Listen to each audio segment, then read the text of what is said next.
So hey everyone, welcome back to another quick and very interesting tutorial. Where in this quick tutorial, I'm going to show you how you can fix the issue if your control center looks empty.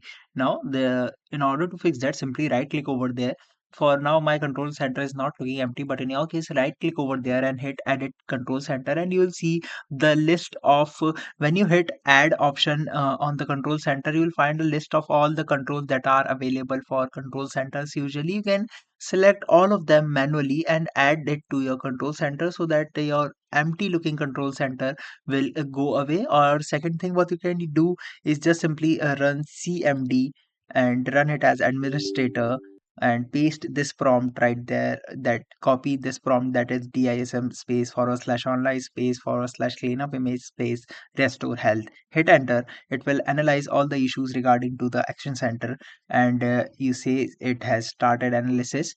Now after that, give a restart to your laptop, and that's definitely going to solve your problem. Alright, so that's it for this tutorial. I hope this video will be helpful for you. Make sure to hit the like button and subscribe button for more such helpful and interesting tutorials. See you in the next one. Take care.